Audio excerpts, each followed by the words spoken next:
بذار توضیح بدم که اون حس دقیقاً چیه. شب قبل کلی برنامه‌ریزی کردی، توی پرانگیزه ترین مود خودتی، یه لیست داری از کارهایی که فردا میخوای انجام بدی و زندگیت رو تغییر بدی، اما فردا صبح که از خواب بلند میشی یه صدای شیطانی توی گوشت میگه امروز رو استراحت کن، به جاش فردا میتونی کاراتو انجام بدی. و تو بدونی که حتی متوجه بشی توی یه چرخه افتادی، چرخه‌ای که هر روز نابودت میکنه. هر روز دنبال دوپامین میری، دنبال لذت‌های زودگذر میری، نه پیشرفت واقعی. اما من به جز اینا یه چیز دیگر هم میدونم. برای اینکه از این چرخه خارج بشی یه روشی هست، ولی قبلش باید ریشه این حس رو بفهمیم. ساده است. انگیزه. یه روز هست، اکثر روزها نیست. و تو همیشه هدفاتو میذاری برای فردا، میذاری برای روزی که پرانگیزه باشی، برای روزی که انقدر انگیزه داشته باشی که از پس هر کاری به راحتی بر بیای. اما بذار یه حقیقتی رو بهت بگم، اون روز پرانگیزه که منتظرشی قرار نیست بیاد. و اگه فقط برای اون روز صبر کنی و هیچ کاری نکنی، قرار تا آخر عمر در جا بزنی. خب حالا که فهمیدیم مشکل اصلی از چیه، بیایید تا بهتون راه شکستن این چرخه رو با 2 سناریوی مختلف توضیح بدم. سناریوی 1، با انگیزه پیش میری، منتظر اون روز کامل و بی‌نقص میمونی که توی پرانگیزه ترین حالت خودت باشی. اما بیا واقعی باشیم، این فقط هدر دادن عمرسه، چون انگیزه موقتیه و اگه فقط منتظر روز پرانگیزه باشی در جا میزنی. اما سناریوی 2، هدف نهایی یا چیزی که میتونیم بهش بگیم وظیفه، دیگه با انگیزه پیش نمیری، دیگه صبر نمیکنی که اون روز پر از انرژی و پر از انگیزه از راه برسه. بر اساس احساسات کار نمیکنی، بر اساس وظیفه کار میکنی. و این ذهنیت همه چیزه، چون وقتی اهداف رو وظیفه میبینی دیگه به احساسات وابسته نیستی، کار میکنی حتی وقتی خسته ای، حتی وقتی بیانگیزه ای، حتی وقتی هیچ چیز تو زندگی درست پیش نمیره.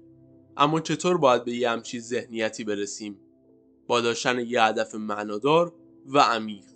آره، هدفت میتونه چیزهای خفن مثل یه ماشین خفن یا یه خونه خفن تو لس آنجلس باشه، باحاله، اما به شخص ترجیح میدم هدفی داشته باشم که موندگار باشه.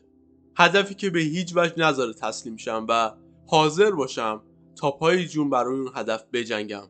چیزی مثل دنبال کردن کاری که واقعا بهش علاقه داری یا کمک به خانواده تو شرایط مالی بد.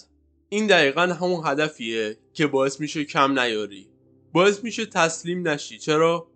چون عاشقشی، چون حاضری برای رسیدن بهش هر کاری بکنی.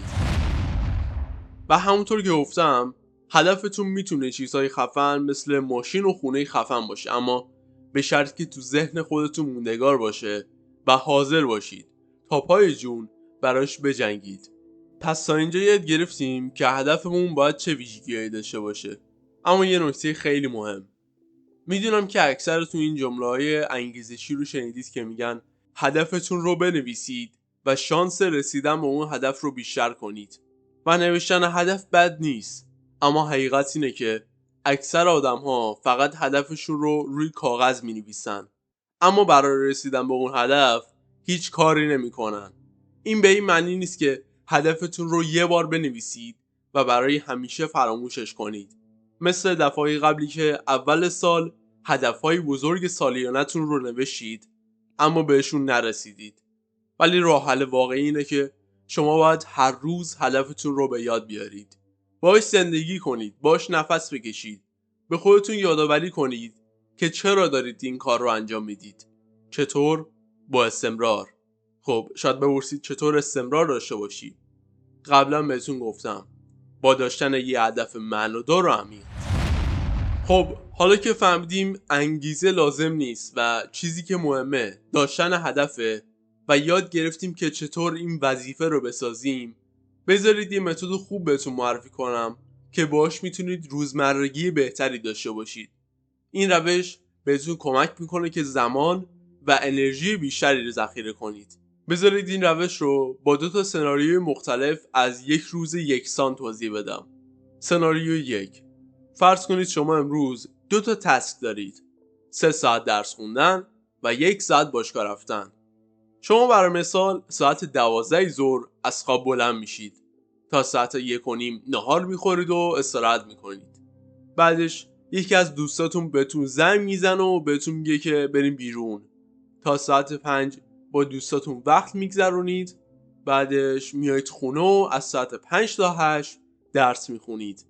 تا 8:30 استراحت میکنید و بعد میرید باشگاه تا ساعت 9:30 شب. بعدش شام میخورید و استراحت میکنید و میخوابید. خب آره، به ظاهر روز خوبی بود چون همه تسکاتون رو انجام دادید، اما یه فرق اساسی با سناریوی 2 داره. سناریوی 2 شما ساعت 8 صبح خواب بلند میشید، تا ساعت 11 درس میخونید، بعدش کمی استراحت میکنید و تا ساعت 1 ظهر میرید باشگاه.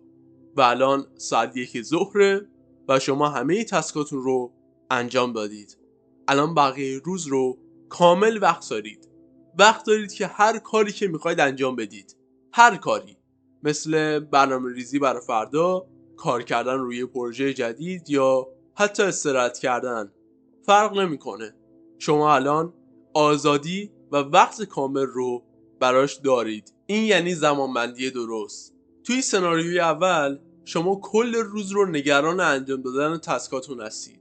شما دیگه زمان اضافه‌ای ندارید و کارهاتون رو در طول روز انجام دادید. پس وقت ندارید که کارهای دیگه و تسکای اضافتون رو انجام بدید. اما تو سناریوی دوم شما همه تسکاتون رو اول روز انجام دادید و بقیه روز کاملا برای شماست.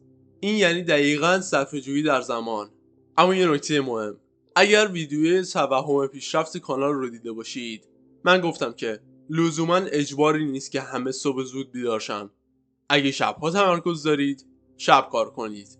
این نکته رو برای این گفتم که برداشت اشتباه نشه و فکر نکنید که همه باید صبح زود بیدار شن. در نهایت یه سوال ازت دارم. با زندگی چی کار میکنی؟ هدف تو چیه؟ برای چه چیزی به دنیا اومدی؟ آیا اون هدف اونقدری قوی هست که تو رو تو مسیر نگه داره، حتی زمانی که همه چیز بر علیه توه؟ اما اگر میخوای بدونی که چرا بعضی وقتا حس میکنی که داری کمکاری میکنی، این ویدیو رو ببین.